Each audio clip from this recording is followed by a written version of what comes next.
ಓಂ ಶಾಂತಿ. ಮುರಳಿ ದಿನಾಂಕ 8/7/2026. ಪ್ರಾತಃ ಮುರಳಿ ಬಾಪ್ದಾದ ಮಧುಬನ.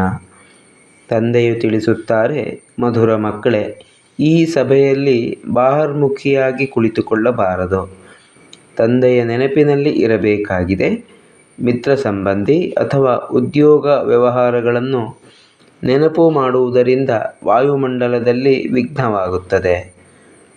ಪ್ರಶ್ನೆ: ನೀವು ಮಕ್ಕಳ ಆತ್ಮಿಕ ಡ್ರಿಲ್ನ ವಿಶೇಷತೆ ಏನಾಗಿದೆ? ಯಾವುದನ್ನು ಮನುಷ್ಯರು ಮಾಡಲು ಸಾಧ್ಯವಿಲ್ಲ.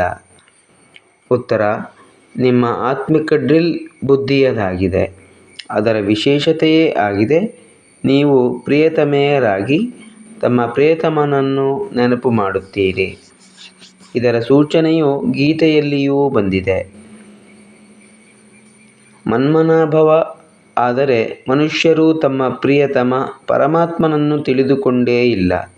ಅಂದ ಮೇಲೆ ಡ್ರಿಲ್ ಹೇಗೆ ಮಾಡಲು ಸಾಧ್ಯ? ಅವರಂತೂ ಪರಸ್ಪರ ದೈಹಿಕ ವ್ಯಾಯಾಮವನ್ನೇ ಕಲಿಸುತ್ತಾರೆ.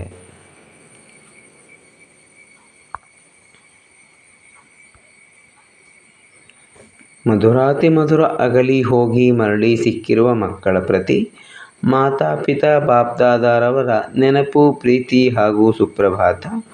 ಆತ್ಮಿಕ ಮಕ್ಕಳಿಗೆ ಆತ್ಮಿಕ ತಂದೆಯ ನಮಸ್ತೆ.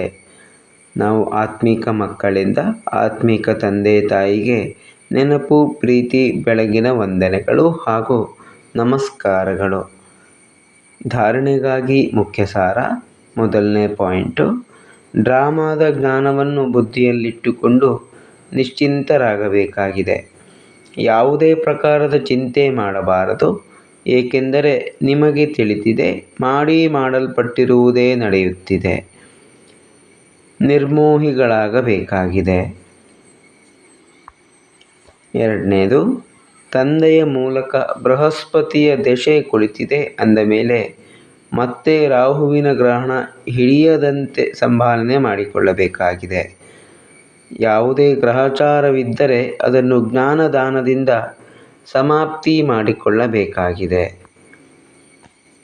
ವರದಾನ: ಸ್ವಯಂನ ಒತ್ತಡದ ಬಗ್ಗೆ ಗಮನ ಕೊಟ್ಟು ವಿಶ್ವದ ಒತ್ತಡವನ್ನು ಸಮಾಪ್ತಿಗೊಳಿಸುವ ವಿಶ್ವ ಕಲ್ಯಾಣಕಾರಿ ಭವ. ಸ್ವಯಂನ ಒತ್ತಡದ ಬಗ್ಗೆ ಗಮನ ಕೊಟ್ಟು ವಿಶ್ವದ ಒತ್ತಡವನ್ನು ಸಮಾಪ್ತಿಗೊಳಿಸುವ ವಿಶ್ವ ಕಲ್ಯಾಣಕಾರಿ ಭವ. ಯಾವಾಗ ಅನ್ಯರ ಬಗ್ಗೆ ಹೆಚ್ಚು ಗಮನ ಕೊಡುತ್ತೀರಿ, ಆಗ ತಮ್ಮಲ್ಲಿ ಒತ್ತಡ ಉಂಟಾಗುತ್ತದೆ. ಆದ್ದರಿಂದ ವಿಸ್ತಾರ ಮಾಡುವುದಕ್ಕೆ ಬದಲಾಗಿ ಸಾರ ಸ್ವರೂಪದಲ್ಲಿ ಸ್ಥಿತರಾಗಿ ಬಿಡಿ. ಹೆಚ್ಚು ವ್ಯರ್ಥ ಸಂಕಲ್ಪಗಳನ್ನು ಸಮಾವೇಶಗೊಳಿಸಿ ಸಮರ್ಥವಿರುವ ಸಂಕಲ್ಪ ಮಾಡಿರಿ. ಹೆಚ್ಚು ವ್ಯರ್ಥ ಸಂಕಲ್ಪಗಳನ್ನು ಸಮಾವೇಶಗೊಳಿಸಿ ಸಮರ್ಥ ಸಂಕಲ್ಪ ಮಾಡಿರಿ. ಸಮರ್ಥ ಅಥವಾ ಕ್ವಾಲಿಟಿ ಇರುವ ಸಂಕಲ್ಪವನ್ನು ಮಾಡಿರಿ. ಮೊದಲು ತಮ್ಮ ಒತ್ತಡದ ಬಗ್ಗೆ ಗಮನ ಹರಿಸಿದಾಗಲೇ ವಿಶ್ವದಲ್ಲಿಯ ಅನೇಕ ಪ್ರಕಾರದ ಒತ್ತಡಗಳೇನಿವೆ ಅವನ್ನು ಸಮಾಪ್ತಿಗೊಳಿಸುತ್ತಾ ವಿಶ್ವ ಕಲ್ಯಾಣಕಾರಿ ಆಗಲು ಸಾಧ್ಯವಾಗುವುದು. ಮೊದಲು ತಮ್ಮನ್ನು ತಾವು ನೋಡಿಕೊಳ್ಳಿರಿ. ಮೊದಲು ತಮ್ಮ ಸೇವೆ ಆಗಲಿ. ತಮ್ಮ ಸೇವೆಯನ್ನು ಮಾಡುತ್ತೀರೆಂದರೆ ಸ್ವತಃವಾಗಿಯೇ ಅನ್ಯರ ಸೇವೆ ಆಗಿಬಿಡುತ್ತದೆ. ಸ್ಲೋಗನ್: ಯೋಗದ ಅನುಭೂತಿ ಮಾಡಬೇಕೆಂದರೆ ದೃಢತೆಯ ಶಕ್ತಿಯಿಂದ ಮನಸ್ಸನ್ನು ನಿಯಂತ್ರಣಗೊಳಿಸಿರಿ. ಯೋಗದ ಅನುಭೂತಿ ಮಾಡಬೇಕೆಂದರೆ ದೃಢತೆಯ ಶಕ್ತಿಯಿಂದ ಮನಸ್ಸನ್ನು ನಿಯಂತ್ರಣಗೊಳಿಸಿರಿ. ಅವ್ಯಕ್ತ ಇಶಾರೆ: ಜ್ವಾಲಾ ಸ್ವರೂಪ ಸ್ಥಿತಿಯಲ್ಲಿರುತ್ತಾ ಶಕ್ತಿಶಾಲಿ ನೆನಪಿನ ಅನುಭವ ಮಾಡಿ. ಎಷ್ಟು ಸ್ಥಾಪನೆಗೆ ನಿಮಿತ್ತರಾಗಿರುವವರು ಜ್ವಾಲಾರೂಪವಾಗುವರೋ ಅಷ್ಟೇ ವಿನಾಶ ಜ್ವಾಲೆ ಪ್ರತ್ಯಕ್ಷವಾಗುವುದು. ಸಂಘಟನೆ ರೂಪದಲ್ಲಿ ಜ್ವಾಲಾರೂಪದ ನೆನಪು ವಿಶ್ವದ ವಿನಾಶದ ಕಾರ್ಯ ಸಂಪನ್ನ ಮಾಡುವುದು. ಅದಕ್ಕೆ ಪ್ರತಿ ಸೇವಾ ಕೇಂದ್ರದಲ್ಲಿ ವಿಶೇಷ ಕಾರ್ಯಕ್ರಮ ನಡೆಯುತ್ತಿರಲಿ. ಆಗ ವಿನಾಶ ಜ್ವಾಲೆಗೆ ರೆಕ್ಕೆ ಸಿಗುವುದು. ಯೋಗ ಅಗ್ನಿಯಿಂದ ವಿನಾಶ ಅಗ್ನಿ ಉರಿಯುವುದು.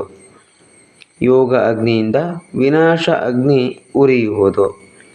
ಜ್ವಾಲೆಯಿಂದ ಜ್ವಾಲೆ ಪ್ರಜ್ವಲಿತವಾಗುವುದು. ಓಂ ಶಾಂತಿ.